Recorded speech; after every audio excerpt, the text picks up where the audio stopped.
Start करते हैं। कल मैंने सेफनेस ओपनिंग का कहा था आपको। सेफनेस ओपनिंग क्या होती है?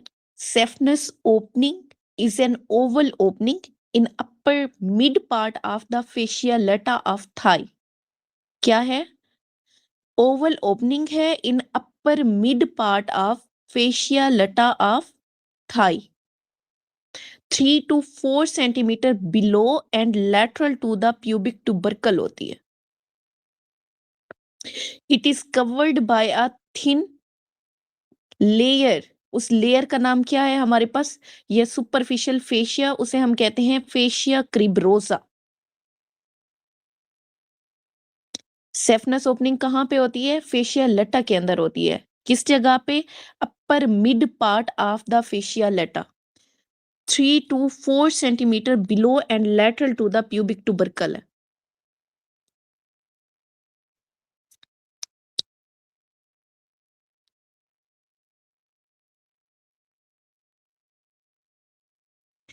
अच्छा ट्रांसमिट क्या करती है? इससे 3 चीजें पास करती हैं। उसका निमोनिक लिखो, पैग, PEG, पैग। पी से है प्यूडेंटल आर्टरी। कौन सी pudendal artery? External, superficial external pudendal artery.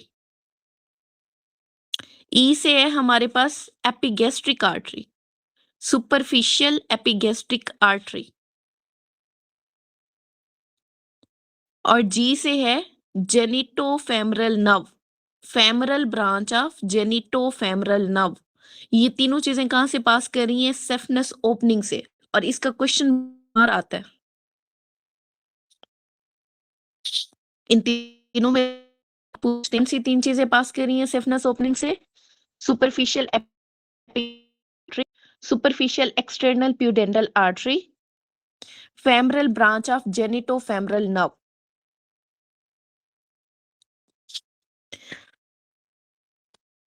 अच्छा, आज हमने स्टार्ट करना है पेज नंबर 130 और BCQ number 601। Lymph node enter from the blood to lymph by, कैसे एंटर होगा? Post capillary venules to deep cortex. A female had unprotected sex and she is now having a chance of being pregnant. So what postcoital oral contraceptive should be used? तो क्या देना चाहिए हमें? Levonorgestrel. Milk has more than कॉ milk. Mother milk में क्या चीज ज्यादा है? लैक्टोज ज्यादा होता है।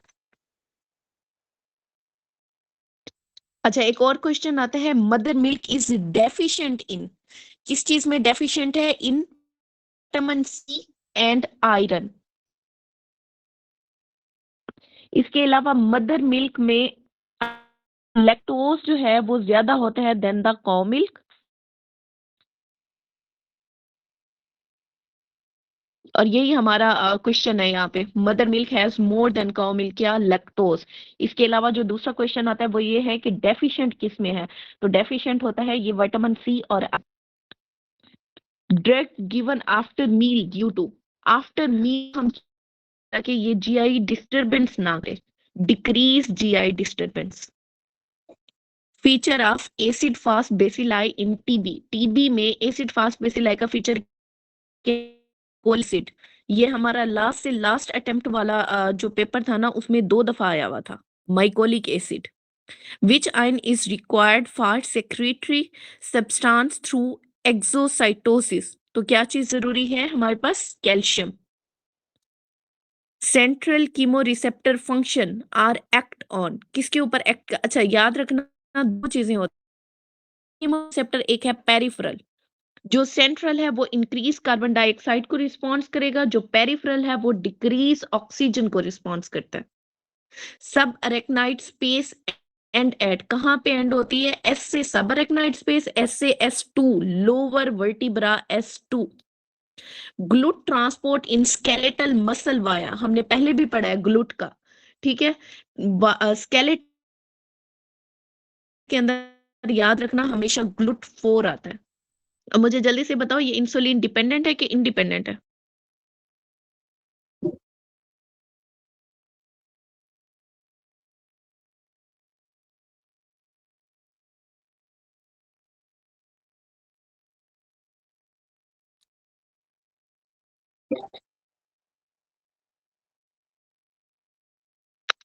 डॉक्टर फातिमा, ग्लूट4 इंसुलिन डिपेंडेंट है या इंडिपेंडेंट है? कल पढ़ा है हमने।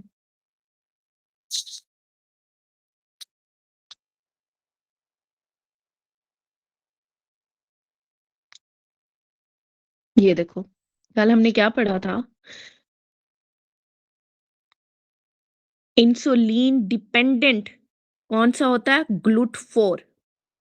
GLUT1, 2 एंड 3 ये क्या है हमारे पास? इंसुलिन इंडिपेंडेंट है। GLUT1 कहाँ पे होता है? इसे हमने याद किया था BBH से। बी से ब्लड, और क्या है? इंसुलिन इंडिपेंडेंट है। GLUT2 कहाँ पे होता है? हमारे सेल में। P से पैंक्रियास, S से स्मॉल इंटेस्टाइन और L से लिवर, और ये भी इंसुलिन इंडिपेंडेंट है। GLUT3 जो है वो किस में होता है हमारे पास? के अंदर, और ये भी इंसुलिन इंडिपेंडेंट है। इंसुलिन डिपेंडेंट जो है वो कहाँ पे होते हैं? SAH में। एस से क्या है? स्केलेटल मसल, ए से एडिपोज टिश्यू और एच से हार्ट। यहाँ वाले जो GLUT4 है ये क्या है? इंसुलिन डिपेंडेंट है।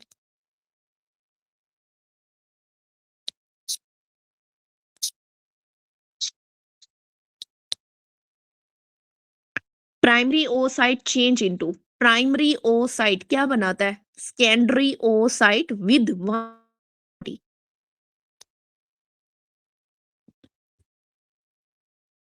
मैं दिखाती हूँ आपको।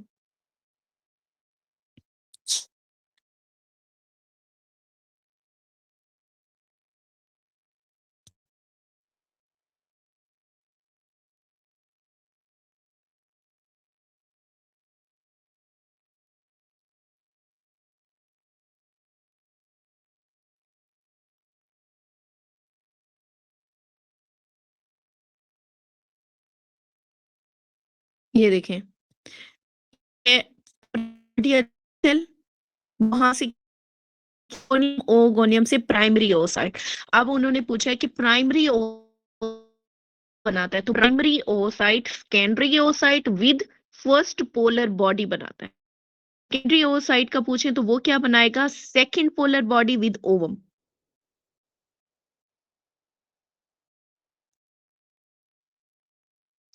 नेक्स्ट है हमारे पास CSF इन नॉर्मल कंडीशन में कितना होता है? 10 m वाटर प्रेशर। CSF का प्रेशर कितना है? 10 to 20 centimetre of water or 60 to 150 mm H2O या फिर 6 to 15 mm Hg। CSF production कितनी होती है? 20 ml पर आवर, और पर डे की बात करें तो 450 to 500 ml पर डे होती है। CSF इन वेंट्रिकल, वेंट्रिकल में CSF कितना है हमारे पास? 150 ml है। A female with white discharge but fishy odor and diarrhea. Treatment is, fishy odor किस में था? Bacterial vaginosis. बैक्टीरियल वेजिनोसिस में। ठीक है, और इसमें इस किस कहते हैं? बोथ पार्टनर्स को या जस्ट फीमेल को? सिर्फ फीमेल को। फीमेल सिर्फ को। फीमेल को। इसे पार्टनर हमने को। याद किया था बीवी से। बीवी से हमने याद किया था, इसमें सिर्फ और सिर्फ बीवी को देते हैं। क्या देते हैं? Metronidazole. After diabetes involve in neutrophil migration is, तो साइटोकाइंस कौन से इन्वॉल्व होंगे? मैंने कहा था न्यूट्रोफिल को एक गाड़ी चाहिए, कार चाहिए जिसमें 5 बंदे बैठ सकें। A1 कार चाहिए जिसमें 5 बंदे बैठ सकें, तो कौन सी है वो हमारे पास? C5A। आगे है, what is the function of pacinian receptor to detect? Pacinian receptor क्या चीज डिटेक्ट करते हैं? Transient vibration. पेंसिलियन किस तरह होते हैं? जैसे अनियन की स्किन होती है ना, इस तरह से डीप होते हैं, और ये डिटेक्ट कर रहे हो वाइब्रेशन को। Obstruction eight which level? कहाँ पे होता है? L2 से T12 तक। और PUJ को हमने कैसे याद किया था? ये किस में होता है? बड़ों में या बच्चों में? पेल्वी यूरिटेरिक जंक्शन एबनॉर्मेलिटी बड़ों में होगी कि बच्चों में? बच्चों में। बच्चों बच्चों में। बच्चों से याद किया था कि हम बच्चों को कहते हैं पज, बड़ों को क्या कहते हैं? वज। वज, Vaj. ठीक है, VUJ, वेसिको यूरिटेरिक जंक्शन। आगे है मेजर हिस्टोकम्पैटिबिलिटी फंक्शन।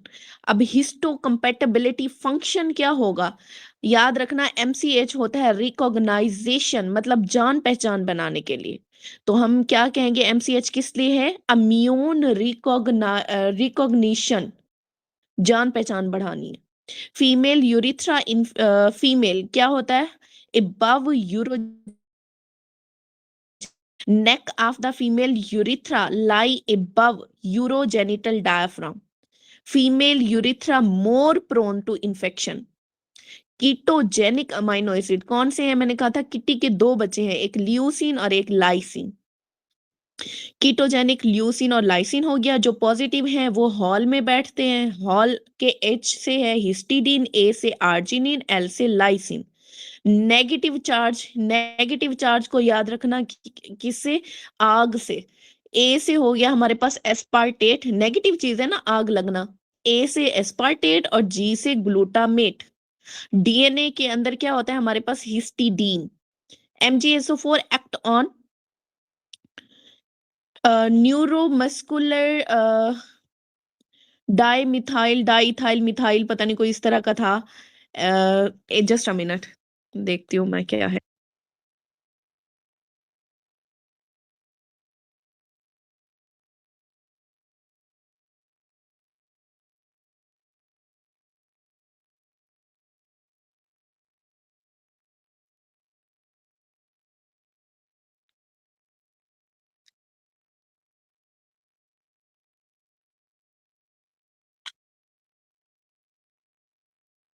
अच्छा, ये है N methyl D aspartate receptor. भूल जाता है मुझे ये हमेशा, याद रखना आप लोग साथ में मिथाइल रिसेप्टर का सीजर तो कैसे करता है, इनहिबिट करता है कैल्शियम एंट्री को। In hydrocele fluid accumulate in, कहां पे एकमुलेट होगा, in tunica vaginalis. Hyperkalaemia lead to which of the following, क्या करेगा, फ्लैसिडिटी काज करेगा। हाइपरकलीमिया क्या काज करता है, flaccidity. Which factor should be the most important in descriptive study, जब आपने डिस्क्रिप्शन करनी है तो डिस्क्रिप्शन में खास तौर पे आपने बताना है कि उसकी सेक्स क्या थी। Study of 200 guests with the vomiting and diarrhea. Some guests present with system after 2 days. Study involved in this case is, इस चीज को हम क्या कहते हैं, कोहार्ट स्टडी। कोहार्ट में हमने क्या देखना होता है, क्या देखना होता है कोहार्ट में,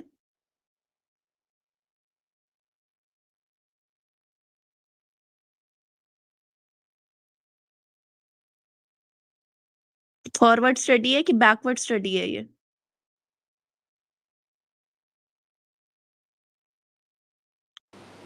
फॉरवर्ड स्टडी।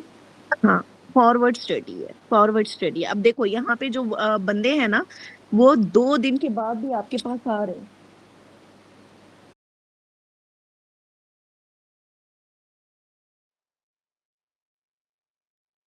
अच्छा, नेक्स्ट है pulmonary artery supply. Pulmonary artery किसे सप्लाई करती है, एल्वुलाई को। Pulmonary artery supply alveoli. Left bronchus supply bye, left bronchus को कौन सप्लाई करेगा, bronchial branch of descending thoracic aorta. और राइट ब्रोंकस किससे सप्लाई होता है, by third post intercostal artery arise from thoracic aorta. इसे अभी रट्टा लगाओ। खाली पल्मोनरी आर्टरी की बात करें तो इसे AP से याद रखो, A और P। एल्वियोलाई को कौन सप्लाईगा, पल्मोनरी आर्टरी। उसके बाद राइट है और एक लेफ्ट है। अब लेफ्ट पे देखो हमारे पास डिसेंडिंग एओर्टा जा रहा है, ठीक है, आर्च ऑफ एओर्टा गया और लेफ्ट साइड पे वो डिसेंड हुआ। डिसेंडिंग एओर्टा से एक ब्रांच निकलेगी जो कि लेफ्ट ब्रोंकस को सप्लाई करेगी। उस ब्रांच का नाम क्या है हमारे पास, ब्रोंकियल ब्रांच। अगर राइट साइड की बात करें तो राइट साइड पे third posterior intercostal artery arise करती है from thoracic aorta. Right side पे है थोरेसिक एओर्टा, लेफ्ट साइड पे है डिसेंडिंग एओर्टा। लेफ्ट साइड वाला ब्रोंकियल ब्रांचेस दे रहा है, राइट साइड वाला सिर्फ और सिर्फ थर्ड पोस्ट इंटरकोस्टल आर्टरी दे रहा है जो कि अराइज करती है from the thoracic aorta. Risk of nausea and vomiting in the patient with anesthetic drug can be used pre operatively, जहां पे भी आपको लगे नॉसिया एंड वोमिटिंग का रिस्क है तो आपने प्री ऑपरेटिवली कौन सा एनेस्थेटिक ड्रग यूज करनी है? प्रोपोफोल। अब कौन है जो प्रोपोफोल के बाकी सारे पॉइंट रिपीट करेगा?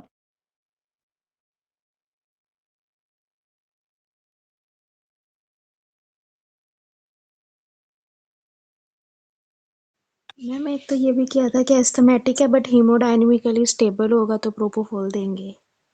और अगर अनस्टेबल होगा तो मैम कीटामीन। हाँ तो फिर केटामीन देंगे। ठीक है। और potent anaesthetic but weak analgesic, propofol and halothane ये दोनों होते हैं क्या? पोटेंट एनेस्थेटिक है लेकिन वीक एनाल्जेसिक है।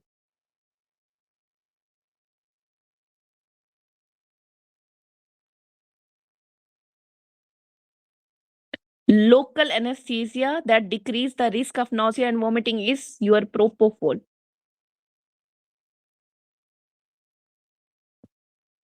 बस ये 2-3 पॉइंट हैं इस प्रोपोफोल के, इतना ज्यादा नहीं दिया हुआ, इतना ही याद रखो। अच्छा आगे चलते हैं। केटामीन, केटामीन भी रिपीट कर दो। एक तो केटामीन का आपने बता दिया, और क्या था? मैम एक ये था potent anaesthetic with potent analgesic, तो उसमें भी केटामीन थी। और एक इंक्रीज हार्ट रेट और increase blood pressure and increase cardiac output में भी। Very good. और intrinsic activity of bronchodilation in asthma. Bronchodilator in asthmatics में, तो उसमें भी यही था कीटामीन। चलें गुड हो गया। अच्छा नेक्स्ट है हमारे पास nitric oxide, potent analgesic but weak anaesthetic, nitrous है या नाइट्रिक ऑक्साइड, ठीक है। और combination used in general anaesthesia, तो हम हेलोथिन के साथ नाइट्रिक ऑक्साइड दे रहे होते हैं। ये 2 पॉइंट हैं, इसके साथ में लिख लो।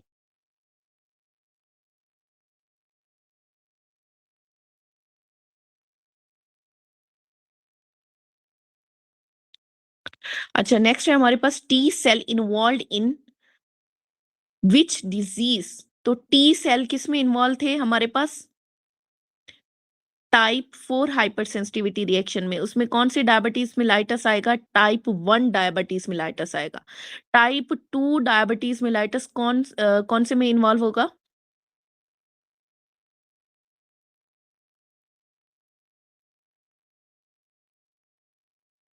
टाइप 3। नहीं नहीं, टाइप 2 के अंदर। अच्छा नेक्स्ट है हमारे पास urogenital diaphragm is supplied by, urogenital diaphragm को कौन सप्लाई करता है? Pudendal nerve. Sperm life span in reproductive tract is कितना होता है? 72 hours. Patient with absent uterus in large clitoris, blind ended vagina, likely due to, किसकी वजह से होगा ये सारा कुछ? Due to androgen insensitivity syndrome that is greater than testicular feminization. अब यहाँ पे अंडरलाइन करो, blind ended vagina with absent uterus. Uterus absent है लेकिन आपकी जो लुक होगी उस बंदी की बाहर वाली, वो ऐसे होगी जैसे फीमेल है, लेकिन फिर जब आप अल्ट्रासाउंड करते हो देखते हो उसमें यूट्रस है ही नहीं। तो ये क्या है? एंड्रोजन इंसेंसिटिविटी सिंड्रोम है।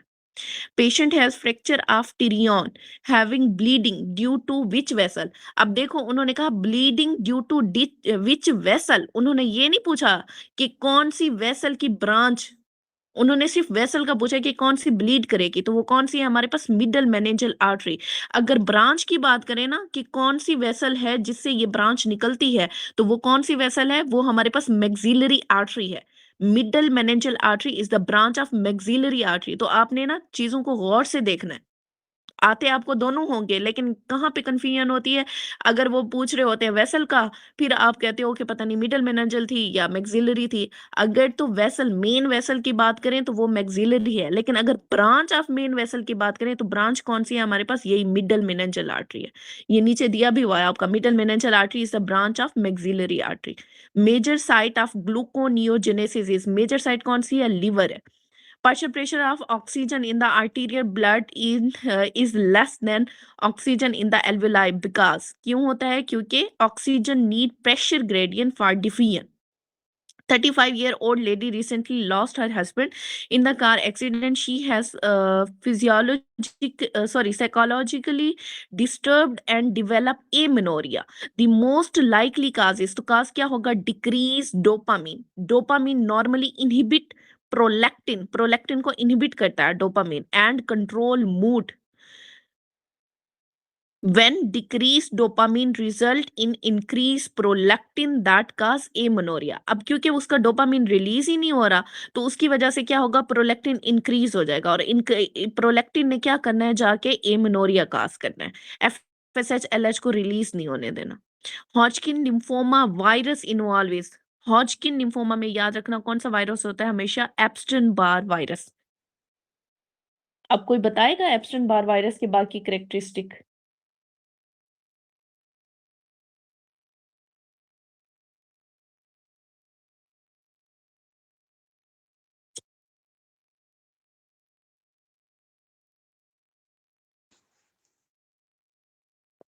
Sir ma'am RNA naked virus है.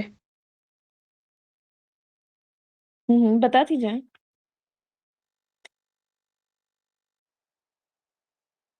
और इसमें मैम वो जो लिम वाला निमोनिक है वो भी आता है, लिम्फोमा आता है और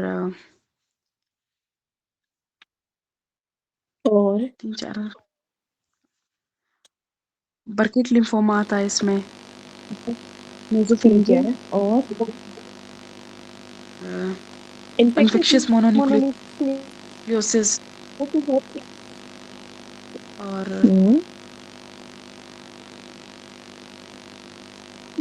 ठीक है रिपीट करें ना, अपने ज़हन पे जोर दे, इंशाल्लाह हो जाएगा, सारा कुछ कवर हो जाएगा.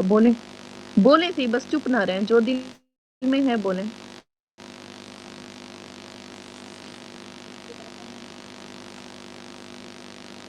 चलो मैं पूछती हूँ, जवाब आपको आते हैं, अब सब जवाब दोगे. मुझे ये बताओ, इन्फेक्शियस मोनोन्यूक्लियोसिस का काज क्या है?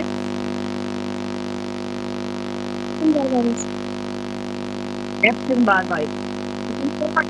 काज बाय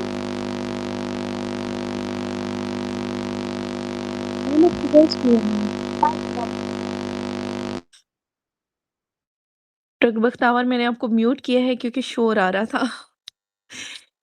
ठीक है. अच्छा, एप्स्टन बार वायरस में क्या क्या होता है? एक तो इन्फेक्शियस मोनोन्यूक्लियोसिस होगा, lymphoma in AIDS caused by Epstein Barr virus, Burkitt lymphoma caused by Epstein Barr virus, Hodgkin lymphoma caused by Epstein Barr virus. और एप्स्टन बार वायरस कौन सा हॉजकिन लिम्फोमा काज करता है? Specially mixed cellularity. Hairy tongue किसकी वजह से होगी? एप्स्टन Barr virus की वजह से. नेजोफेरिंजियल कार्सिनोमा किसकी वजह से होगा? एप्स्टन बार वायरस की वजह से. ये सारा कुछ एप्स्टन बार वायरस की वजह से हो रहा है. और इसका स्ट्रेन कौन सा है? HHV4. हाँ, जी डॉक्टर नाज़मीन. मोनोस्पोट टेस्ट इसमें पॉजिटिव होगा, हेट्रोफिल एंटीबॉडीज होंगी और एक पॉल बर्निल, पता वो भी था मैम, पॉल बर्निल वाला. ठीक है, ये भी उसी के टेस्ट में था. वो था पॉल इफेक्टेड सेल जो बर्नेल होंगे वो टेस्ट. Paul Bunnell test. जी इफेक्टेड सेल जो होंगे वो बी सेल्स होंगे, जो प्रोलिफरेटिव होंगे वो टी सेल. यही पॉइंट्स थे मैम इसमें सारे. नहीं, एट हमने याद किया था. एट बिन जो इन्फेक्टेड हैं वो बी सेल हैं, जो टी सेल हैं वो अफेक्टेड हैं. अच्छा, ठीक है, मेरे ख्याल में हमने मेनली सारे पॉइंट कवर कर लिए हैं. ये वाला थोड़ा बता दें, ये इफेक्टेड क्यों? हमने एट बिन याद किया था ना, एट बिन. ए से अफेक्टेड टी सेल थे और बिन बी से बी सेल और IN से इन्फेक्टेड सेल हमने याद किए थे. मेरे ख्याल में ये परसों वाले लेक्चर में था हमारे. ठीक है, सही है, थैंक यू. ठीक है, हाँ। और दूसरा हमने ये भी याद किया था कि monospot test is greater than heterophile sheep cell, और इसमें हिंट क्या दिया होता है आपको, अपर रेस्पिरेटरी ट्रैक इन्फेक्शन दिया होता है, एमोक्सिसिलिन या एम्पिसिलिन की हिस्ट्री दी होती है, और उसमें रैश डेवलप होते हैं जब इन्फेक्शियस मोनोन्यूक्लियोसिस का केस देते हैं। तो ये सारी चीजें अपने जहन में रखनी है। चीजें आपको आती हैं यार, मुझसे ज्यादा आती हैं, बस ये है कि सिर्फ आपने बोलना है, बोलेंगे तो रिटेन रहेगा। अच्छा, नेक्स्ट है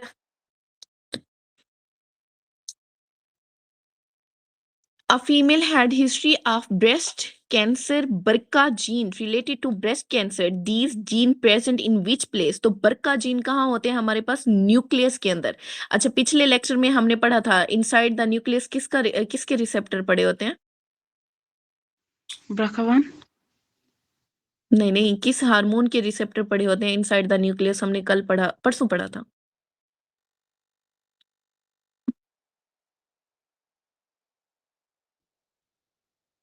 थायराइड के पड़े होते हैं inside the nucleus. Yes ma'am. जी बड़े होते हैं।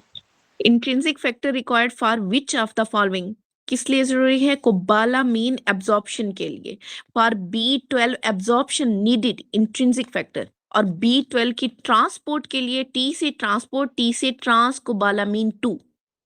An accessory cervical rib arising from transverse process of cervical vertebra may cause damage to, किसे डैमेज करेगा ये? T1 को डैमेज करेगा। Follicular carcinoma of thyroid metastasized to which organ?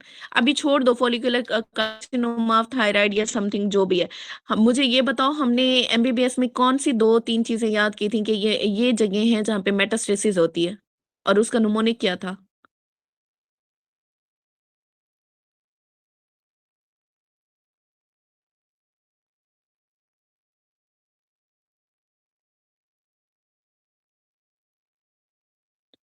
LLB याद किए? L से लिवर, L से लंग, B से ब्रेन। ये हमने पूरे MBBS में पढ़ा है कि यहाँ यहाँ जो है ना मेटास्टेसिस होती है। अब अगर खास तौर पे वो थायराइड के फॉलिकुलर कार्सिनोमा ऑफ थायराइड की बात करें तो ये कहाँ जा रहा है? लंग्स में पहले जा रहा है। Pregnant lady with decrease TSH, increase T3 T4 treatment is. अब TSH कम है और T3 T4 ज्यादा है, हमने अभी तक रेफरेंस जो रखा वो T3 T4 को रखा है। अब T3 T4 ज्यादा है, इसका क्या मतलब है? हाइपरथायराइडिज्म है। और प्रेग्नेंट लेडी है तो उसमें हमने क्या देना है? PTU देना है। और PTU का भी हमने याद किया हुआ है, PTU पहले, मेथिमाजोल बाद में। मतलब फर्स्ट ट्राइमेस्टर की बात करें तो हमने PTU देना है, और सेकेंड और थर्ड ट्राइमेस्टर की बात करें तो हमने मेथिमाजोल देना है।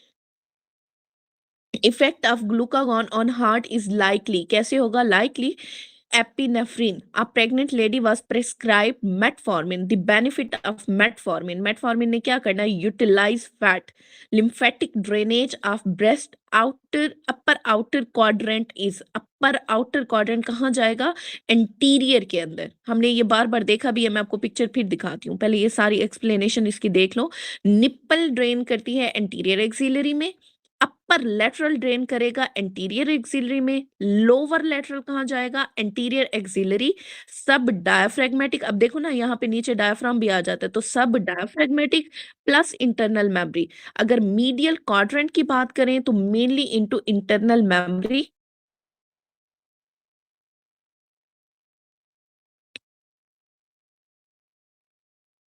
अच्छा, लोअर इनर मीडियल क्वाड्रेंट की बात करें तो वो कहाँ जा रहा है? इंफीरियर फ्रेनिक में या फिर सब डायफ्रैग्मेटिक में। और tail of breast, tail of breast कहाँ ड्रेन करेगा? Posterior lymph node. टेल पीछे की तरफ होती है ना, दुम दुम पीछे होती है, तो उससे याद रखो posterior lymph node. Path of axillary lymph node, axillary lymph node का जो पाथ है वो क्या है? एंटीरियर और पोस्टीरियर। ये हमारा पिछले से पिछला जो पेपर है उसमें आया हुआ था। और क्वाड्रेंट ऑफ ब्रेस्ट की अगर बात करें तो वो क्या है? एक मीडियल है, एक लैटरल है। मैं पिक्चर दिखाती हूँ।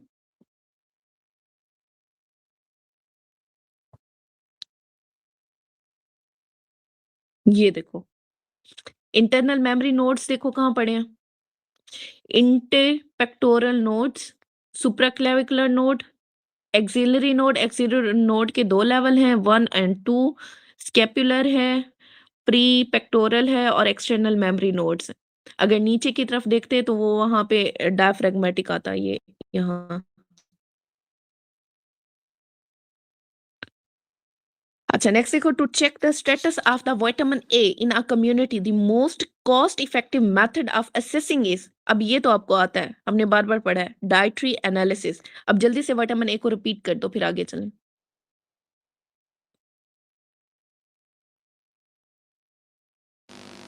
विटामिन ए की डेफिशिएंसी डाइट स्पॉट्स कहलाती है।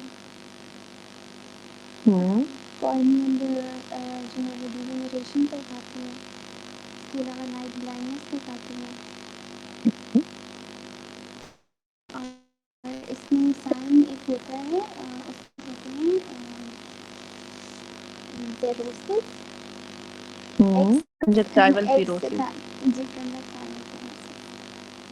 ठीक है, बस। और इसकी फॉर्म का बताया हुआ था रेटिनोल वाली, और ट्रीटमेंट में आप रेटिनल देते हैं। बाकी आपके सारे पॉइंट इसमें कवर हो गए।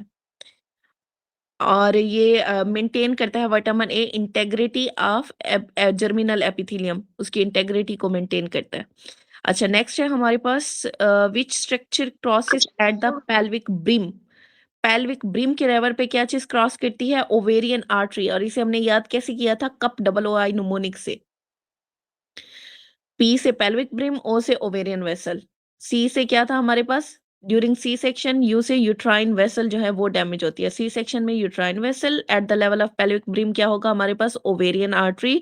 और ओ फिरेक्टमी के दौरान क्या होता है? Internal iliac vessel. ये सारे तीनों पॉइंट कवर हो गए आपके। A 6-year-old girl present with the iron deficiency anemia. She has HB5. Her spleen is enlarged. अब यहाँ पे अंडरलाइन करते जाओ।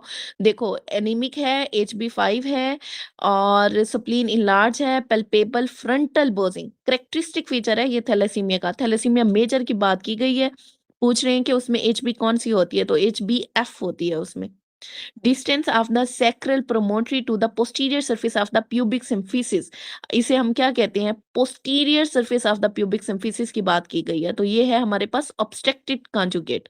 ट्रू कॉन्जुगेट क्या होता है? सैक्रल प्रोमोटरी से अपर, अब लफ्ज अपर को गौर से देख लो, अपर प्यूबिक सिम्फिसिस तक जो जा रहा है वो है ट्रू कॉन्जुगेट। अगर ऑब्स्ट्रक्टिव कॉन्जुगेट की बात करें तो वो या तो मिडल में जाएगा या फिर posterior of the pubic symphysis जाएगा। उसके अलावा है डायगोनल। डायगोनल कहाँ जाता है हमारे पास? लोअर प्यूबिक सिम्फिसिस तक जाएगा।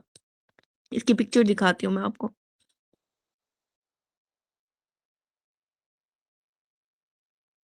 ये देखो, फर्स्ट वाला है हमारे पास ट्रू कॉन्जुगेट, उसके बाद ऑब्स्ट्रक्टिव कॉन्जुगेट, और फिर डायगोनल कॉन्जुगेट।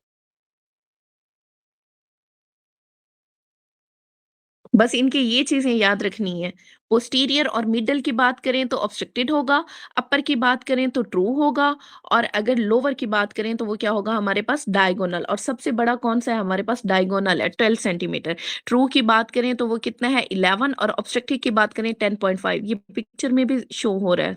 दरमियान वाला 10.5, पहले वाला जो है वो 11 है, और एंड वाला जो है सबसे बड़ा है डायगोनल 12 सेंटीमीटर। अच्छा, नेक्स्ट है हमारे पास पॉजिटिव फीडबैक रिजल्ट इन, किस क्या होगा? पॉजिटिव फीडबैक से चाइल्ड बर्थ होगी। दो चीजें हैं जो हमारी पॉजिटिव फीडबैक में आती हैं, चाइल्ड बर्थ और ब्लड क्लॉटिंग। नेगेटिव फीडबैक की बात करें तो उसमें क्या आता है? Carbon dioxide transport, control of optimal internal environment, and regulation of hormone. Which of the following cell present in between inter alveolar septum, तो क्या होता है उसमें? मैक्रोफेजेस होते हैं। इन नटमर्क लीवर काज इज, क्या काज है? Chronic passive congestion. Side effect of dicumarol, dicumarol का साइड इफेक्ट क्या है? Delayed clotting. हम कहते हैं ना, डाई मतलब देर से आया है, वो वहां पर पता नहीं कहाँ चला गया, देर से आया, तो उससे याद रखो क्या? Delayed clotting. ठीक है, डाइकमरोल। अगर डाई मर कैपरोल है, डाई मतलब मरना और मर मतलब मरना, दो दो दो दफा मर। कब मरेगा? जब ब्लीडिंग ज्यादा होगी, इंक्रीज बीटी। डाई मतलब मरना, मर मतलब मरना, डाई मर कैपरोल, इंक्रीज ब्लीडिंग। लेकिन अगर डाई कम रोल की बात की जाए तो उसमें डाई एक ही डाई है, मतलब एक दफा मरना। ठीक है, उससे क्या होगा? इंक्रीज पीटी या फिर क्लॉटिंग टाइम, और increase blood bleeding tendency. A patient having below hymen boil on the labia, group of lymph node involved. तो अब देखो हाइमन वाला एरिया कहाँ पे है, हमारी बॉडी के मिडल में है ना, मतलब मिड लाइन में है, मिड लाइन वाले एरिया में, ठीक है। तो उससे याद रखो medial group of horizontal superficial inguinal lymph node. About vibrio cholera, true is, क्या चीज ट्रू है? Due to drinking of water and food. Niacin deficiency cause which of the following? Niacin क्या है? B3 है, उसकी डेफिशिएंसी से क्या होगा? हमारे पास CNS डिफेक्ट होगा।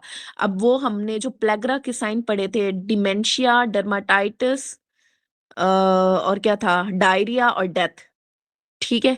ये सारे किसकी वजह से हो रहे थे? नियासिन की वजह से। इसके अलावा नियासिन में क्या पढ़ा है हमने?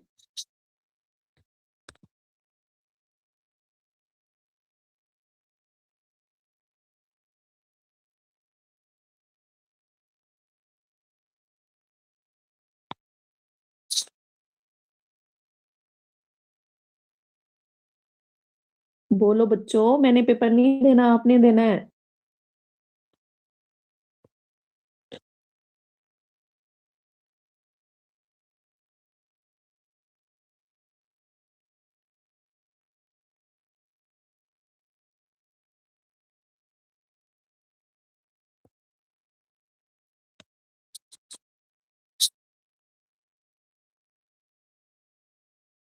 अपना डिजीज काज करती है इसकी डेफिशिएंसी, प्लेग्रा होता है और यूज होता है in the treatment of dyslipidaemia. याद आया?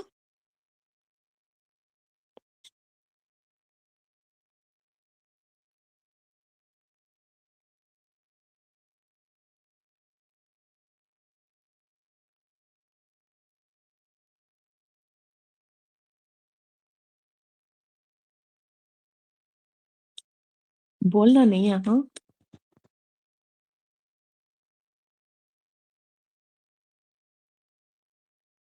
चलो आगे।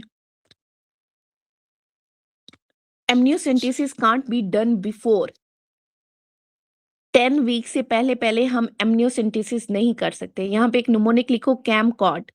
सी से है CVS, ए से है एमनियोसेंटेसिस और कॉर्ड से है कार्डियोसेंटेसिस। उसके बिल्कुल सामने लिखो 11 वीक, 15 वीक एंड 20 वीक। ये वो वीक्स हैं जिसपे ये सारा कुछ कर सकते हैं। मतलब क्रोनिक विलस सैंपलिंग CVS कब करेंगे हम? 11 वीक पे। एमनियोसेंटेसिस कब करेंगे हम? 15 वीक पे। कार्डियोसेंटेसिस कब करेंगे? 20 वीक पे। साथ में लिख लो यहाँ पे। Muscle of forced expiration, forced expiration के लिए हमारे पास एब्डोमेन के मसल होना जरूरी है, rectus abdominis muscle. Nerve compression between the C5 and C6, compress which of the following? तो हमेशा नीचे वाली नर्व कंप्रेस होगी, कौन सी? C6। पिक्चर दिखाती हूँ मैं आपको, एक मिनट।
पिक्चर शो हो रही है?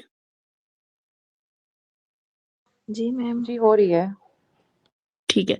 अभी देखो, ये है हमारे पास C5, उसके नीचे है ये C6 और यहाँ पे ये जो नर्व निकल रही है ये है हमारी C6। C5 और C6 के दरमियान C6। और देखो C6 और C7 के दरमियान कौन सी जा रही है? C7। C7 और T1 के दरमियान कौन सी है हमारे पास? T8।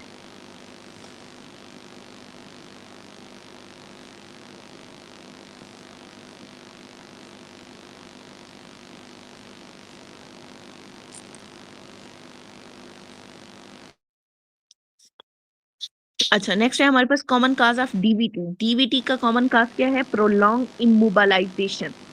Person taken to Siachen develop dyspnea post 12 hour most likely due to। अब यहाँ पे टाइम लिमिट देखो, उन्होंने क्या कहा है? 12 घंटे के बाद। तो क्या होगा हमारे पास? पल्मोनरी एडिमा होगा। लेकिन अगर टाइम लिमिट आपको 5 से 6 माह की वो बताए तो वो क्या करेगा? सेकेंडरी पोलीसाइथीमिया।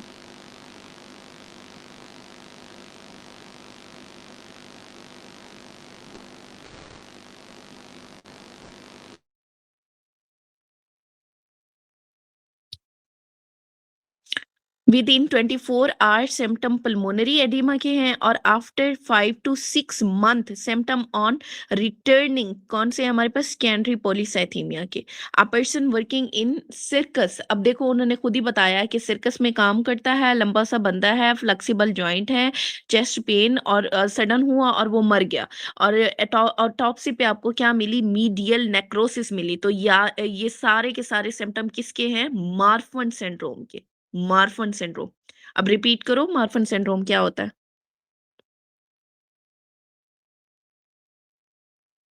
कल किया था ना डिफेक्टिव हमने? प्रोटीन इसमें फिब्रिलिन होता है, क्रोमोसोम 15 होता है, इसमें एक्टोपिया लेंटिस होता है, और हम्म वो इलास्टिक जैसे जॉइंट्स होते हैं ना, वो सर्कस में मतलब स्पाइडर लाइक उसके जॉइंट्स होते हैं, एओर्टिक हम्म डाइसेक्शन होता है। ठीक है, गुड।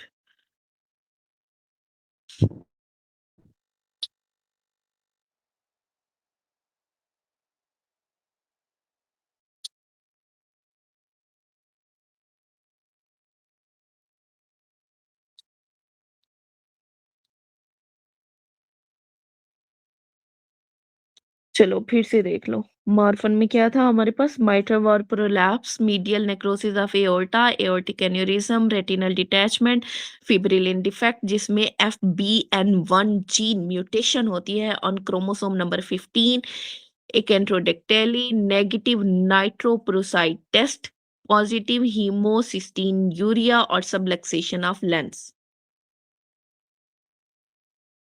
अच्छा, नेक्स्ट है हमारे पास medial surface of frontal and parietal lobe supplied by, किससे सप्लाई होंगे? एंटीरियर, अभी मैं आपको पिक्चर शो कराती हूँ, ये देखो, ये है एंटीरियर सेरिब्रल आर्टरी। आगे से फ्रंटल हो गया, ऊपर से ये आपका पेराइटल एरिया, ये सारा किससे सप्लाई हो रहा है? By anterior cerebral artery. ये पिक्चर अपने जहन में रखो, आपके ये सारे MCQ हो जाने हैं।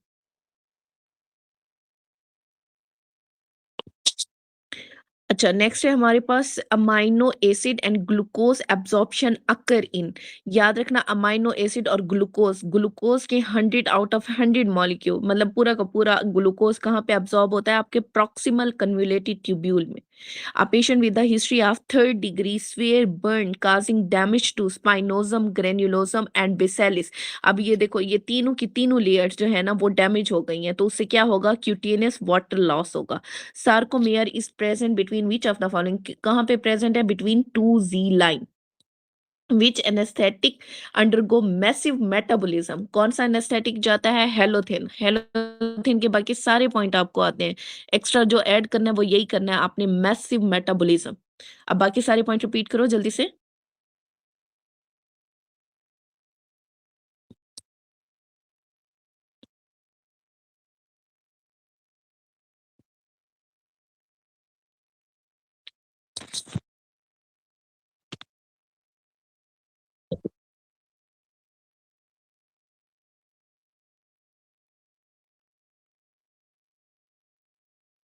हेलोथिन के पॉइंट रिपीट करें प्लीज।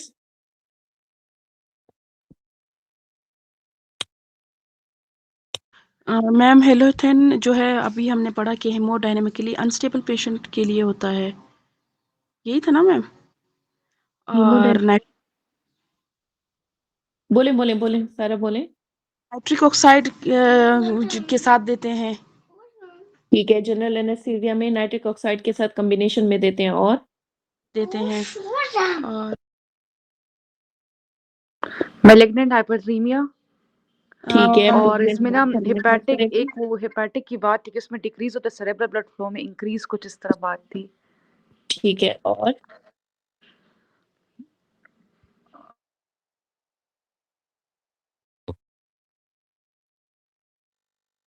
अच्छा देखो, हीमोडायनेमिकली स्टेबल और अनस्टेबल में हमने हेलोथेन पढ़ा ही नहीं है, ठीक है, वो तो प्रोपोफोल और केटामिन की बात हो गई। हेलोथेन को सबसे पहले हमने पढ़ा कि ये लोकल एनेस्थेटिक है जो कि डिक्रीज करता है हिपैटिक ब्लड फ्लो को, इंक्रीज करेगा सेरिब्रल ब्लड फ्लो को। इसे हमने कैसे याद किया कि जब आपके रिश्तेदार आपको कहते हैं हेलो कहाँ रह गए थे, आपका ना दिमाग पे गुस्सा चढ़ जाता है, वो कहता है इसे क्या पड़ी है, ये क्यों पूछ रहा है, ठीक है। इसका क्या मतलब है कि दिमाग में बहुत ज्यादा ब्लड सप्लाई इंक्रीज कर जाती है गुस्से की वजह से। तो उससे याद रखो, increase cerebral blood flow, decrease hepatic blood flow. आपके 2 पॉइंट तो यहाँ पे कवर हो गए इसके, ठीक है। इसके अलावा हमने पढ़ा कि कंबाइंड इन जनरल एनेस्थीसिया। उसके बाद क्या पढ़ा था हमने, हेलोथिन क्या है, वीक एनेस्थेटिक है कि एनाल्जेसिक है? वीक वीक एनाल्जेसिक है, स्ट्रॉन्ग एनेस्थेटिक है। स्ट्रॉन्ग एनेस्थेटिक है, हाँ। ठीक है, potent anaesthetic but weak analgesic is your halothane. ये चीजें नहीं भूलनी, ठीक है। और ये क्या काज करता है, मेलिग्नेंट हाइपरथर्मिया काज करता है। कैसे काज करता है, एक्ट करता है ऑन द स्केलेटल मसल। क्या करता है, स्केलेटल मसल की कंट्रैक्शन करता है, इंक्रीज कर देता है कैल्शियम को। और कौन से रिसेप्टर पे एक्ट करता है, रेयानोडीन रिसेप्टर के ऊपर एक्ट करता है। हो गए आपके सारे पॉइंट, अब याद करो, इसे रट्टा लगाओ। नेक्स्ट है, thirst is activated by which of the following. कैसे एक्टिवेट होता है, by extracellular decrease volume. Maple syrup urine disease is an inborn error of metabolism. Maple syrup urine disease में हमेशा ब्रांच्ड चेन, अब इसे याद रखो, मैपल मतलब सिरप है कोई जिसमें एप्पल की खुशबू आती है, और एप्पल कहाँ पे लगते हैं, ब्रांचेस के ऊपर लगते हैं। तो वहां से याद रखो, branch chain amino acid. Side effect of aspirin is, aspirin का साइड इफेक्ट क्या है, अल्कोलोसिस। अब जल्दी से मुझे इसके साइड इफेक्ट पूरे बताओ। टिनाइटस था, हम्म और मैम सारे भूले हुए हैं। हाँ करो रेस्पिरेटरी यार, पहले दिन से क्लोसिस, एस्प्रिन करा रही हूँ, हर लेक्चर में करा रही हूँ। मैम रेस्पिरेटरी क्लोसिस और metabolic acidosis, comma death. Good, अब बाकी सारे पॉइंट भी रिपीट कर दो। मैम एक मैकेनिज्म ऑफ एक्शन इसका हमने किया था एमआई में कि ये थ्रोम्बोक्सेन की सिंथेसिस को इनहिबिट करता था। और हम्म अगर लो डोज ऑफ एस्प्रिन हो, ये हम हम्म मतलब देते हैं कि प्रोफाइलेक्टिकली हम देते थे क्रोनिक आर्टरी डिजीज में।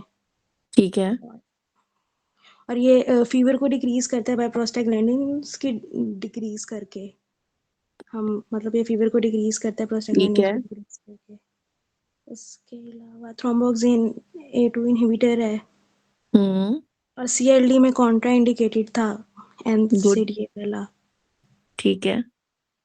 और इमरजेंसी में जो अनकॉन्शियस पेशेंट आता है अगर उसने इंजेक्शन की हो, तो हम्म उसमें हम बाय कार देते थे। ये याद वेरी रखना। Good very good. अच्छा नेक्स्ट है, मोस्ट सिग्निफिकेंट काज ऑफ एथिरोमा। एथिरोमा का काज क्या होगा, डायस्टोलिक हाइपरटेंशन। मैंने आपको बताया था कि जितने भी ये मोटे लोग होते हैं उन सब में सिस्टली इतना नहीं बढ़ता जितना डायस्टली बढ़ता है। किसकी वजह से, एथिरोमा फॉर्मेशन की वजह से। Outline of the cell is preserved in which of the following necrosis. कौन सी नेक्रोसिस में प्रिजर्व होगा, कोगुलेटिव नेक्रोसिस में। Newly married female came with right iliac fossa pain, her TLC is 12,000, she has fever and vomiting। अब यहाँ पे underline करते जाओ, राइट iliac fossa pain को, TLC काउंट देखो कितना है, फीवर देखो, वोमिटिंग देखो, और LMP उन्होंने बताया 3 वीक बैक की। तो ये किसकी तरफ जा रहा है, अपेंडिसाइटिस। अपेंडिसाइटिस के लिए हम एक एल्वराडो स्कोर करते हैं जिसमें हमने मेंट्रल्स कैलकुलेट करना होता है। मेंट्रल्स के M से क्या है, migratory right iliac fossa pain. A से क्या है, एनोरेक्सिया। N से नोजिया एंड वोमिटिंग। इन सब का एक एक मार्क है। उसके बाद आप उसका साइन देखते हैं कि tenderness in right iliac fossa है कि नहीं। अगर है तो 2 मार्क्स है, रिबाउंड टेंडरनेस है तो उसके लिए 1 मार्क है, elevated temperature greater than 37.5 degree होना चाहिए। और लिबॉर्टरी टेस्ट में आप जब ल्यूकोसाइट कराते हैं अगर तो वो है इंक्रीज तो उसके 2 मार्क्स हैं, और अगर न्यूट्रोफिलिया है तो उसका 1 मार्क है। टोटल मार्क्स होते हैं 10। ये आप करते हैं, फिर आपको पता चलता है कि आपका ये अपेंडिसाइटिस की तरफ जा रहा है कि नहीं जा रहा। अच्छा, अपेंडिसाइटिस के साथ इसके अलावा यहाँ पे क्या हो सकता है,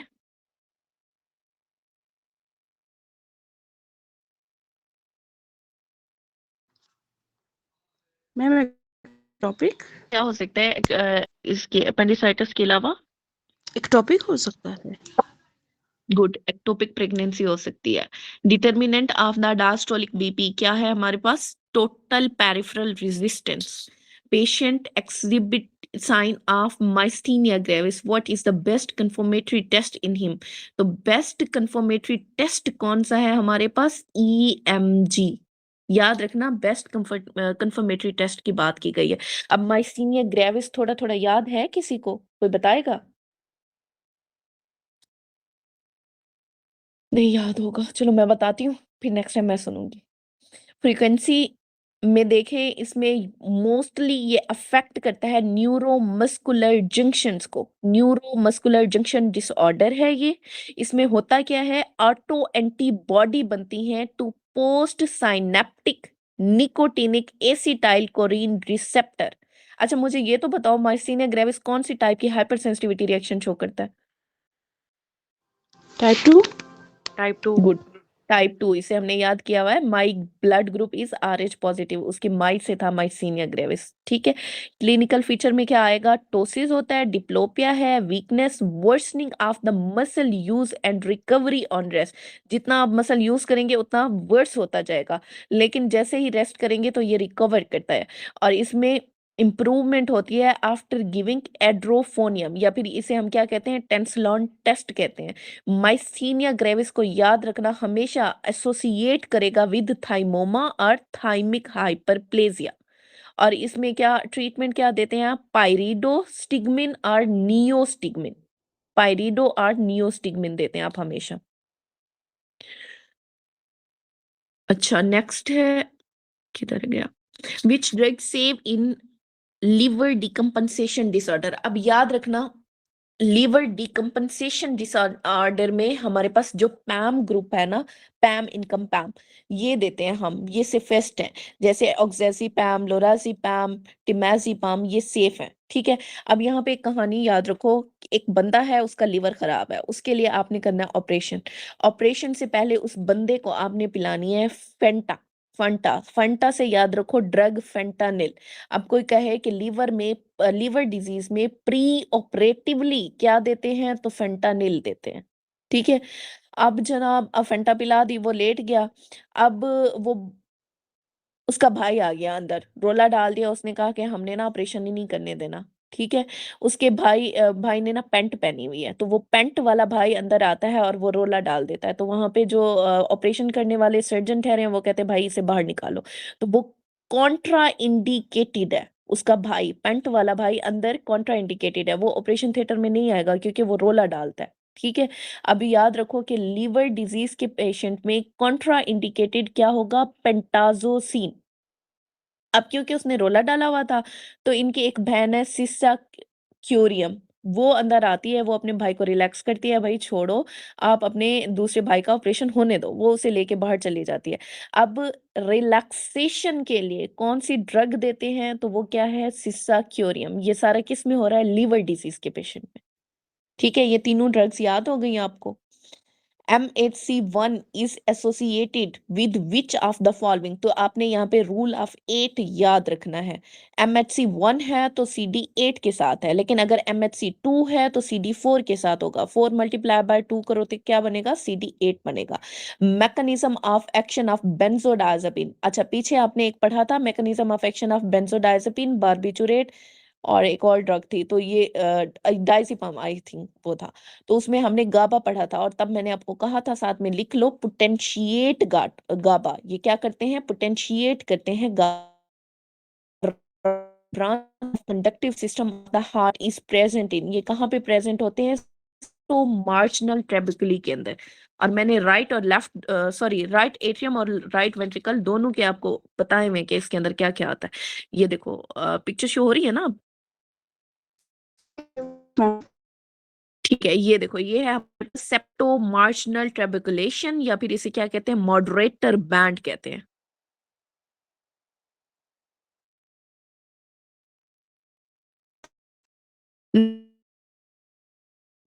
of which area of brain, तो किसकी वजह से? मैंने आपको कहा था ऑक्सीपिटल पेराइटो ऑक्सीपिटो टेम्पोरल एरिया याद रखना है।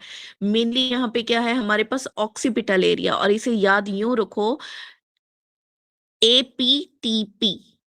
ए से एस्टीरियोगोनोसिस और पी से पिराइटो, लेकिन पिराइटो खाली पिराइटो नहीं, पिराइटो ऑक्सीपिटो टेम्पोरल, ये पूरा इसका नाम है। पिराइटो ऑक्सीपिटो टेम्पोरल, इन तीनों में से कोई भी चूज कर सकते हो। अगर प्रोस्पैग्नोसिया की बात करें तो प्रोस्पैग्नोसिया में सिर्फ और सिर्फ क्या आएगा हमारे पास, टेम्पोरल हो। प्रोस्पैग्नोसिया क्या होता है, मतलब बंदा ना फेसेस को रिकॉग्नाइज नहीं कर पाता। तो मैंने आपको पहले भी बताया था कि पुरानी फिल्मों में क्या होता है, जब बंदा कहता है नहीं मुझे तो कुछ याद ही नहीं है, फिर उसे वो पुराने एरिया में, पुराने टेम्पल्स में लेके जाते हैं और उसे याद कराने की कोशिश करते हैं कि देखो यहाँ हमने जिंदगी गुजारी थी। ठीक है, तो उससे याद रखो टेम्पल लोब। अच्छा, temporal lobe.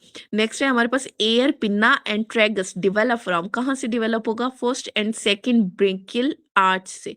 External auditory meatus किससे बनता है, फर्स्ट क्लेफ्ट से बनता है। पिन्ना और ऑरिकल किससे बनेंगे, first and second branchial arch. Auditory canal और Eustachian tube and tympanic cavity with mastoid air cell किससे बनेंगे, फर्स्ट पाउच से बनेंगे। और एयर ऑसिकल, ऑसिकल किससे बनेंगे, first and second branchial arch से बनेंगे।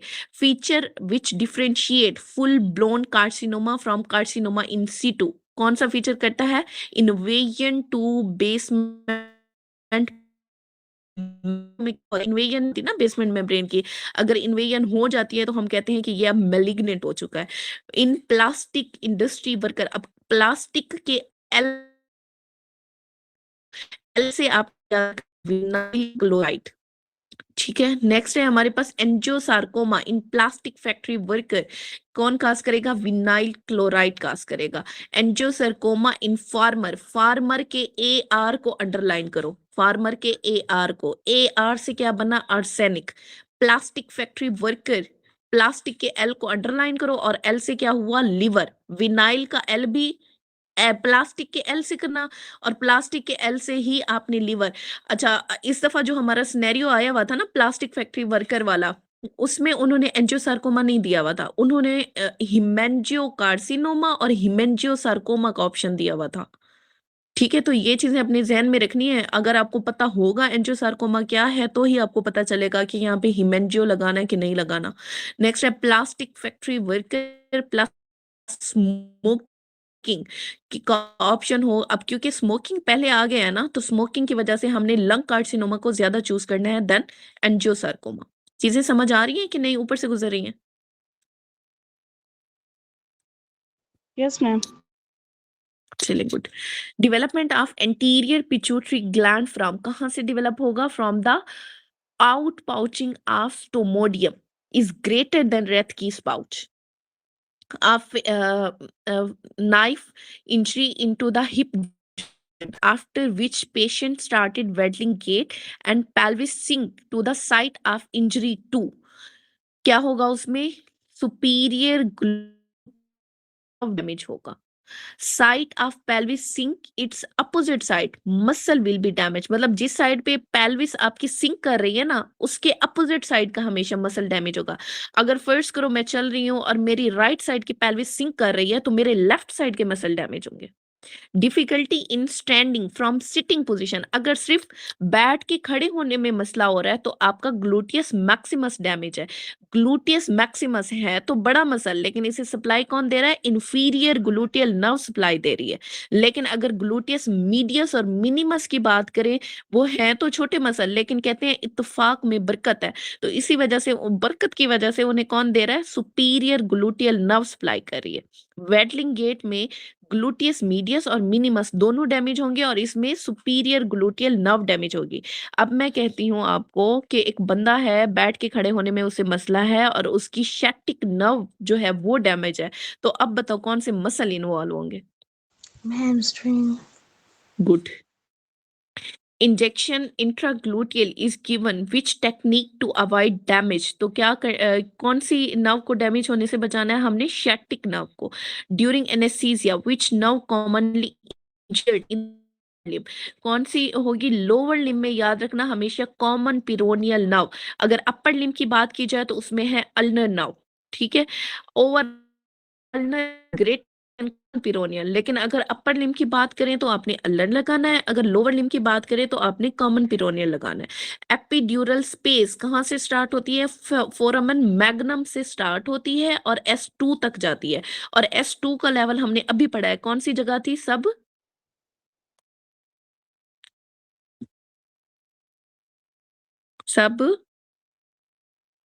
subarachnoid. गुड। अच्छा, after gun shot injury to the spinal cord patient cannot extend the knee at the level injury to spinal cord occur at which level? तो किस level पे होगा? L3 L4। Regarding thalassaemia, true is thalassaemia में क्या होता है? Defect in ratio of chain, हाँ होता है। Defect in alpha globin chain होता है। Defect in beta globin chain होता है। अब ये डिपेंड करता है कि कौन सा थैलेसीमिया, थैलेसीमिया मेजर है कि माइनर है। लेकिन होता में भी हो सकता है, अल्फा चेन में भी हो सकता है। इसका क्या मतलब है कि any of the above. Best host defence in the alveoli is, क्या होगा? एल्वियोलाई, एल्वियोलर मैक्रोफेजेस जो है वो बेस्ट होस्ट डिफेंड है। इन्हें हम क्या कहते हैं? Alveolar dust cell macrophage.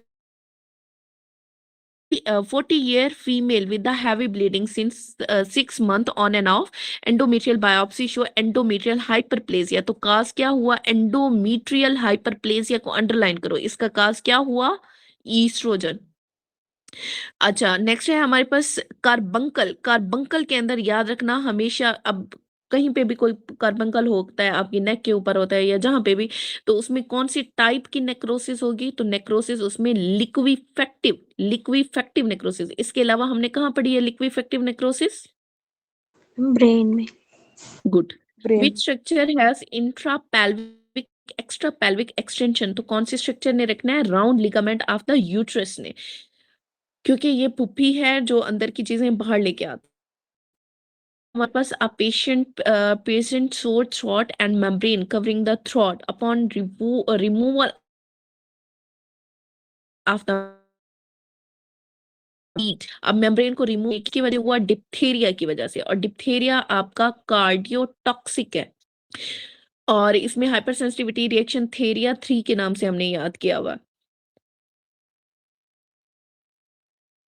और ये इनहिबिट करता है प्रोटीन सिंथेसिस को। और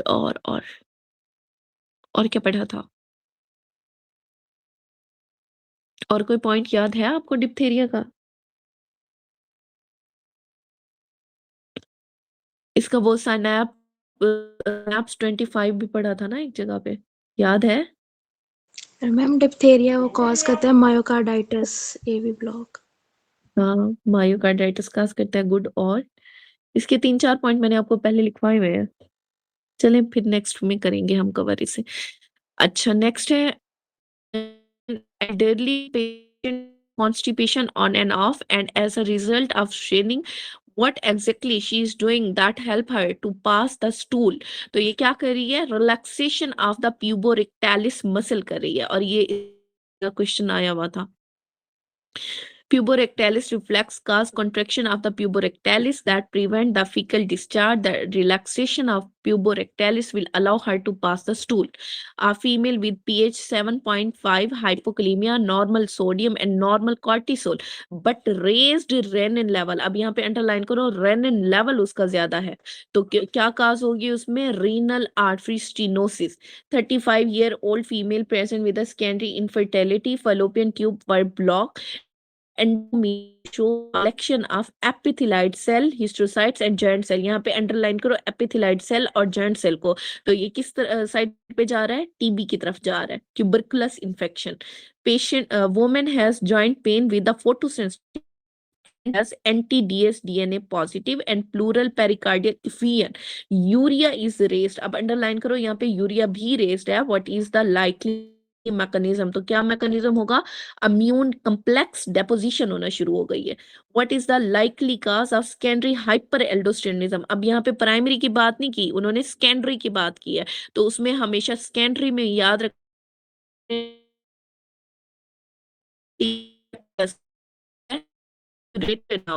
hypercalcemia lead to which effect on the heart? Hypercalcaemia. अब मैंने कल आपको कहा था कि एक चीज याद रख लो, हाइपरकैलीमिया, तो उसके अपोजिट आपने हाइपरकैल्सीमिया। अब हाइपरकैलीमिया हमने पढ़ा था किसके साथ था, डायस्टोलिक अरेस्ट के साथ। अब यहाँ पे है हाइपरकैल्सीमिया, तो किसके साथ होगा, सिस्टोलिक अरेस्ट के साथ। एक चीज याद रखो, दूसरी उसके अपोजिट याद रखना। हाइपरकैल्सीमिया एंड हाइपोकलीमिया क्या काज करता है, सिस्टोलिक हार्ट अरेस्ट काज करता है। और हाइपोकैल्सीमिया एंड हाइपरकैलीमिया क्या काज करेगा, diastolic heart failure. Emmetropic patient with presbyopia has, क्या होगा इसके अंदर, डिक्रीज नियर वीएन। और खास तौर पे ये जो ओल्ड एज पेशेंट होते हैं उसमें होता है decrease near vision. Some sodium cromolyn true is, sorry, about sodium cromolyn true is क्या चीज होगी, प्रिवेंट करेगा antigen associated with mast cell डिग्रेन्युलेशन।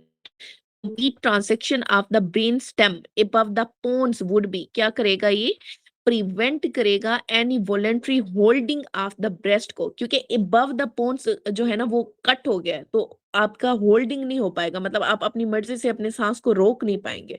Cerebral cortex control करता है वॉलेंट्री ब्रीदिंग को, मतलब आप कितना ब्रीथ करते हैं उसकी उस चीज को कंट्रोल कौन करता है, सेरिब्रल कॉर्टेक्स कंट्रोल करता है। इफ लियन अबव पोन्स, अगर पोन्स के अबव लियन है, it means cerebral cortex which is above pone is resected and there will be no voluntary control of breathing. The lateral ventricle are separated by, कैसे separate होता है, lateral ventricle को याद रखना एक पर्दा है उससे सेपरेट किया हुआ है। कौन सा पर्दा है, उस पर्दे का नाम क्या है, पर्दे का नाम है पेलुसिडम, सेप्टम पेलुसिडम। अब यहाँ पे उन्होंने आपकी डायग्राम बनाई हुई है बहुत अच्छी, सेप्टम, ये ब्लैक कलर वाली जो है ना, ये है हमारे पास सेप्टम, लेटरल वेंट्रिकल्स को सेपरेट किया हुआ।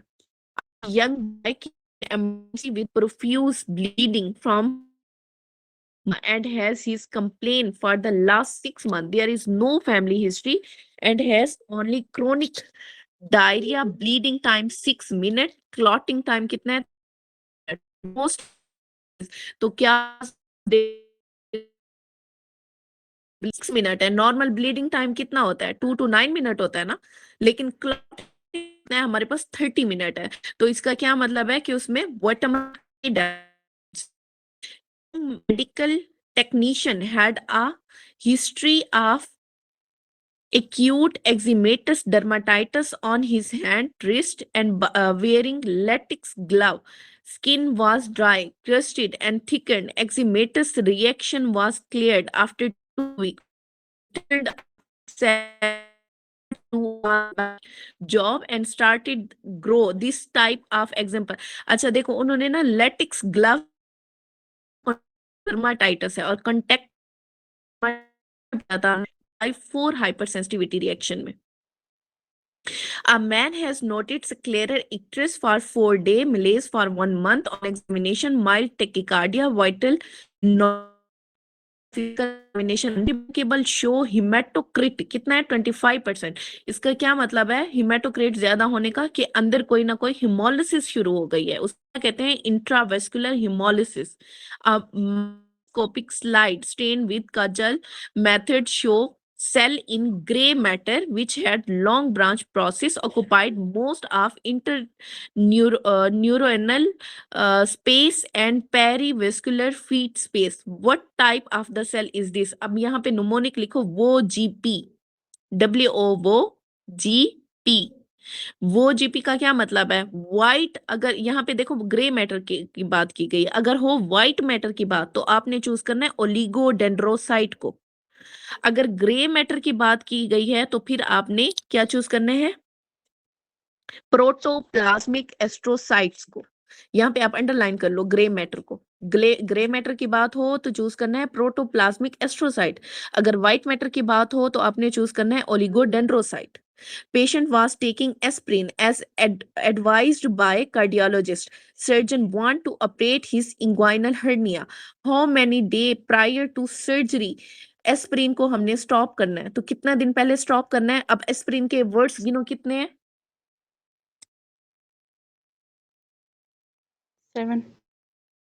7 days बिफोर सर्जरी आपने एस्प्रिन स्टॉप करनी है। अब यहाँ पे एक न्यूमोनिक लिखो, एल्मी, ALME।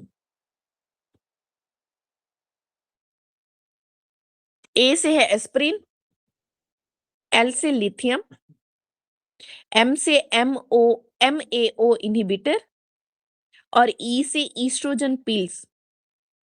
अब एस्प्रिन को आपने 7 डेज बिफोर सर्जरी स्टॉप कर दिया। एल एल देखो 2 डंडियों से मिलके बना है ना, 2 लाइनें लगाओ तो फिर एल बनता है। तो 2 हफ्ते पहले आपने स्टॉप करना है लिथियम को। MAO 3 लफ्ज है ना, MAO इनहिबिटर आपने स्टॉप करने हैं 3 वीक बिफोर सर्जरी। उसके बाद है ईस्ट्रोजन पिल, ईस्ट्रोजन ई लिखो, देखो 4 लाइनें लगाओगे तो ही ई बनेगा। तो इन 4 लाइनों से आपने याद रखना है stop 4 week before surgery.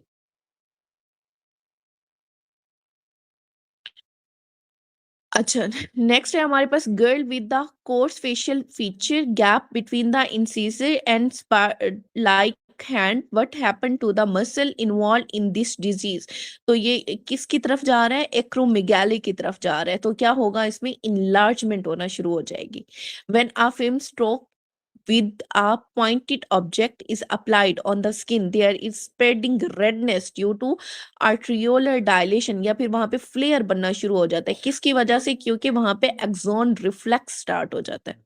Iron transport in the body is by, कैसे ट्रांसपोर्ट होगा, बाय ट्रांसफरिन। ट्रांसपोर्ट, टी से transferrin. Semen is alkaline and vaginal secretion acidic है। when semen is inside the vagina, the acidic pH of vagina, तो वो change हो जाएगी। कितना हो जाएगी, 5 to 6। Normal pH of vagina कितनी होती है, एसिडिक इन नेचर 3.8 to 4.5 होती है। और सीमन की कितनी होती है, सीमन होता है हमारे पास अल्कलाइन और इसकी है 7.1 to 8। लेकिन अगर सीमन वेजाइना के अंदर चला जाए तो वेजाइना की pH चेंज होके कितनी, 5 to 6। Radiation can effect blood cell because the cell are, क्यों अफेक्ट करती है, क्योंकि ये रैपिडली डिवाइडिंग सेल है। Most common side effect of the theophylline, ये जनाब हमारा रिसेंट MCQ आया हुआ था और सेम एज इट इज था, नॉजिया और वोमिटिंग कॉज करती है। अब थियोफाइलिन के सारे पॉइंट लिखो।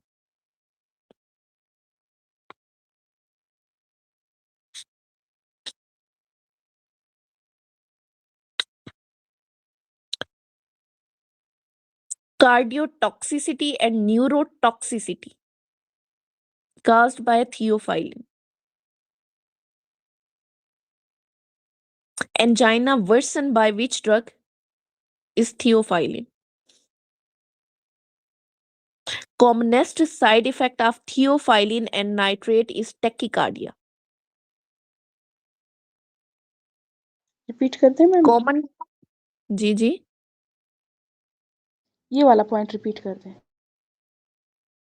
common side effect of theophylline and nitrates, tachycardia काज करते हैं।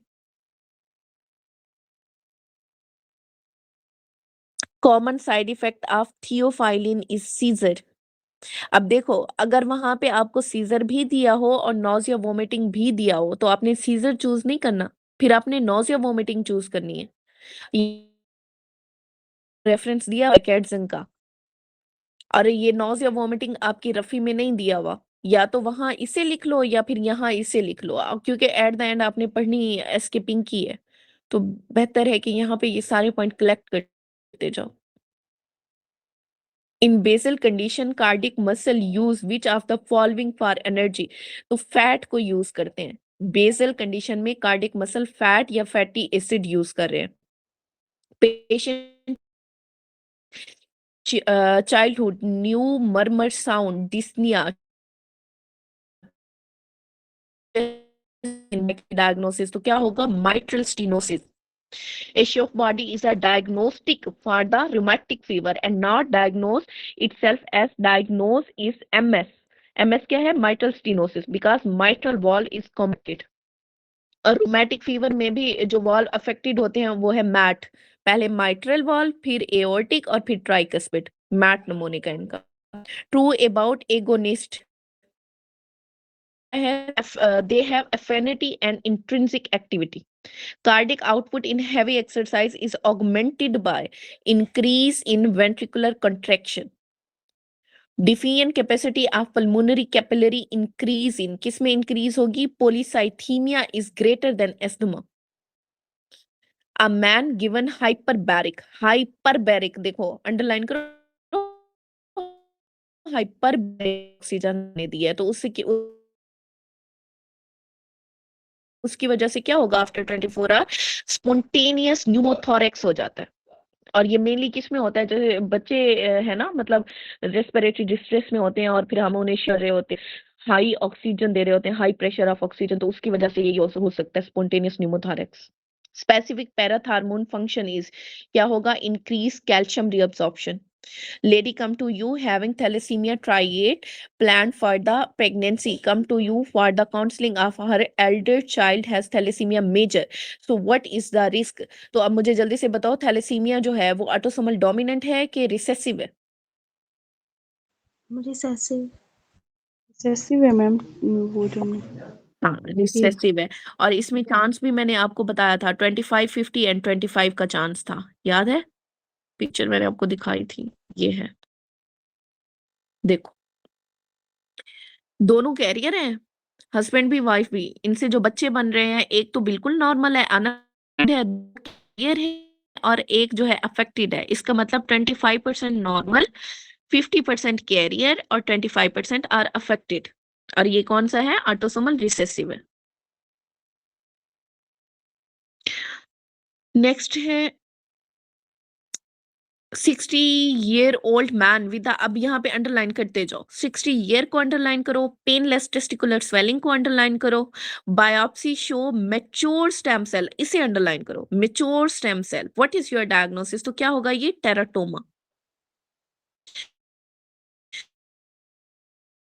To heart sound as compare one. अच्छा ये टेराटोमा यहाँ पे ना आएगी, फिर जब लिम्फोमा की बारी आएगी तो मैं बताऊंगी कि मैं ये पॉइंट क्यों अंडरलाइन कराए थे।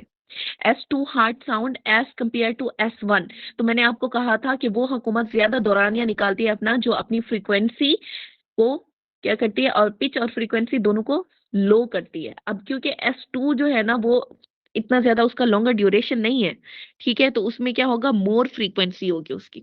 S1 has more duration than S2। S2 sound has more frequency and pitch than S1। अब S2 को ना आप इमरान खान से याद कर लो कि ये इमरान खान है, इसकी फ्रीक्वेंसी और पिच ज्यादा थी, इसी वजह से उसका हुकूमत का दौरानिया कम था। An 8-month-old infant present with the alternating episode of obstruction and passing of diarrheal stool. Radiological findings show dilated bowel segment, clonic biopsy finding reveal absence of the ganglionic cell. अब यहाँ पे अंडरलाइन करो, absence of ganglionic cell किस में होते हैं? Hirschsprung disease में, absence of ganglionic cell.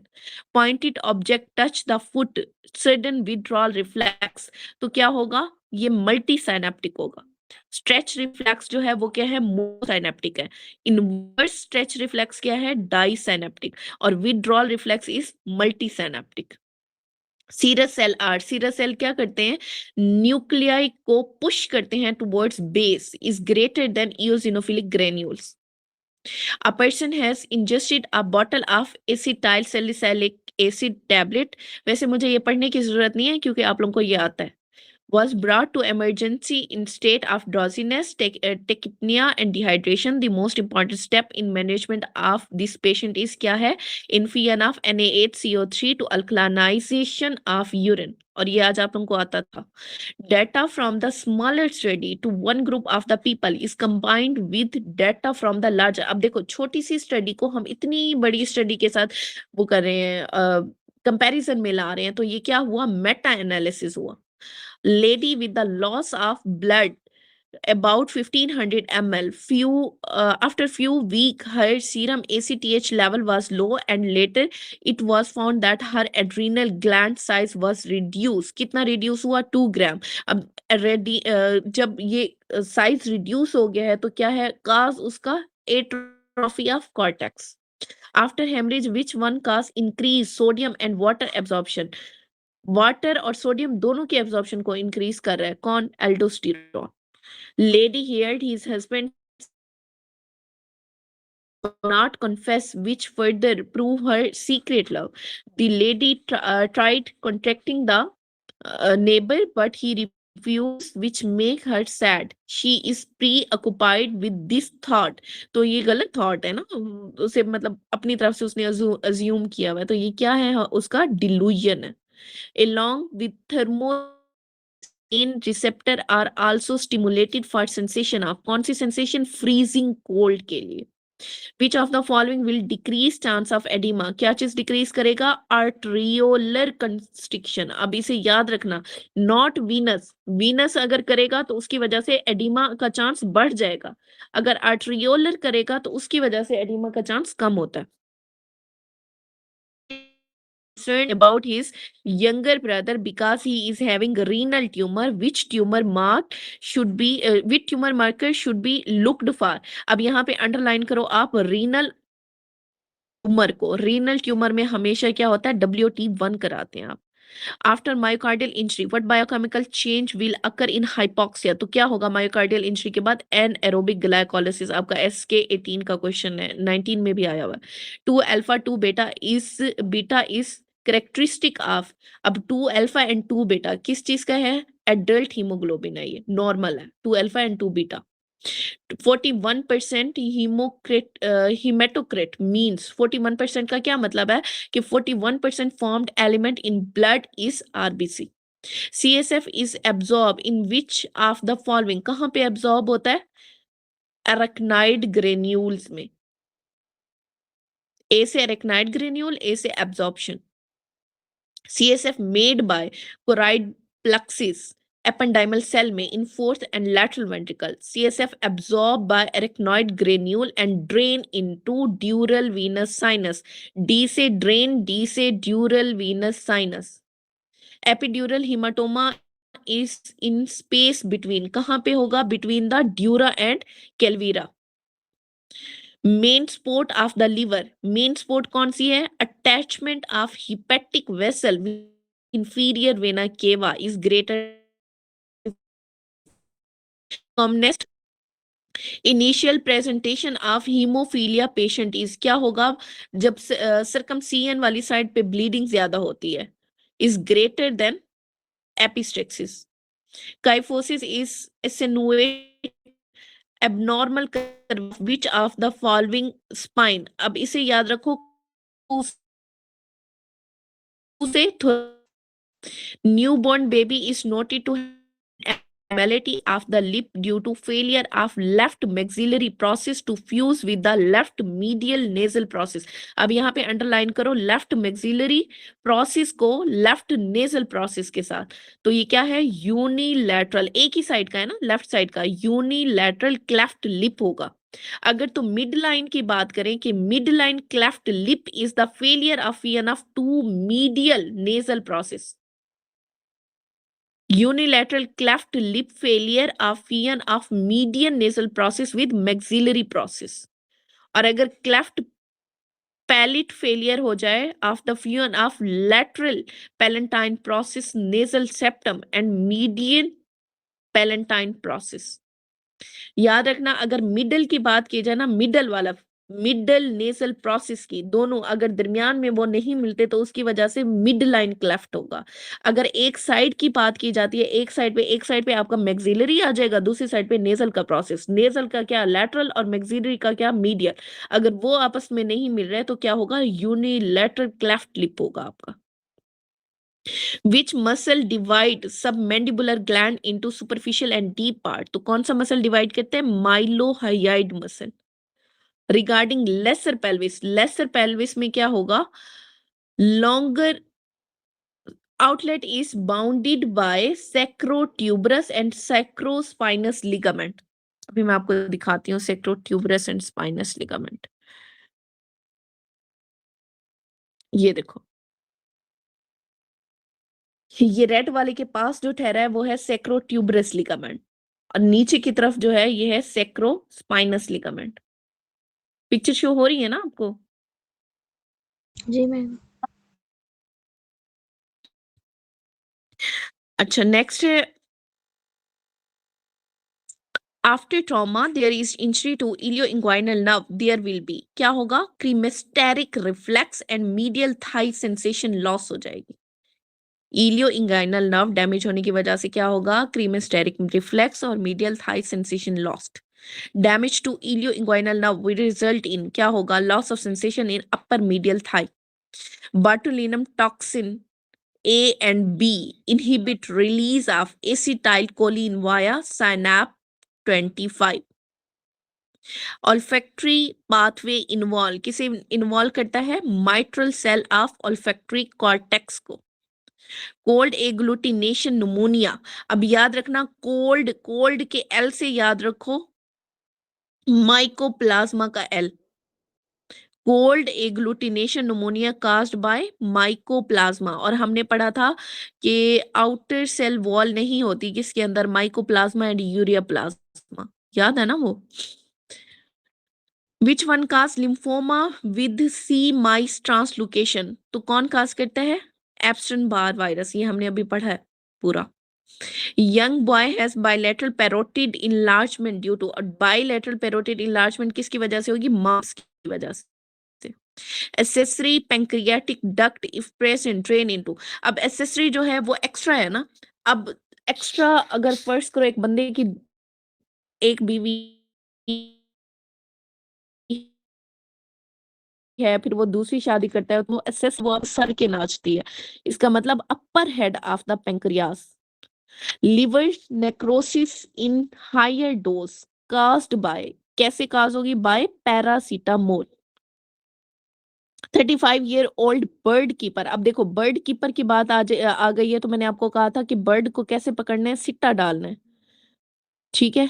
अब इसे पूरा पढ़ो। Present with flu like illness, chest x ray show infiltrates organism is responsible, तो सिट्टा से याद किया क्लाइमेडिया सिट्टाकोसिस। 48-year-old lady with the last stage of the CA fibroid and she tell you not to tell her family. Her son ask about the her mother condition and disease. What will you do? तो आपने कुछ नहीं बताना, patient की confidentiality नहीं तोड़नी आपने। A patient present with acute pulmonary edema and dyspnea, which of the following is the drug of choice? तो आपने क्या देना है? IV furosemide देना है। पल्मोनरी एडिमा हुआ है ना, उसे याद रखना। जहाँ पे भी बॉडी में आपको खास तौर पे सीसीएफ के जो पेशेंट आते हैं, आप हमेशा लेसिक्स दे रहे होते हो, IV furosemide. Fifth fracture is, fifth metacarpal fracture हम क्या कहते हैं? Boxer fracture. बेनेट फ्रैक्चर में क्या है? बेस ऑफ द थंब का फ्रैक्चर है या फर्स्ट मेटाकार्पल का फ्रैक्चर है।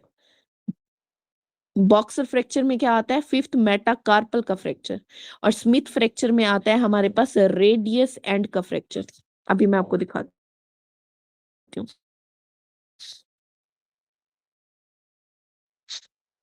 ये देखो, फिफ्थ मेटाकार्पल का फ्रैक्चर है बॉक्सर फ्रैक्चर में।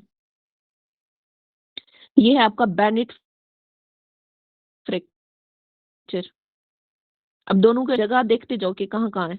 ये फिफ्थ वाला हो गया, ये आपका थंब वाली साइड है, यहाँ पे ये बेनेट फ्रैक्चर बेस पे, ये है आपका स्मिथ फ्रैक्चर। चलिए आज के लिए इतना काफी है, इंशाल्लाह बाकी कल करेंगे।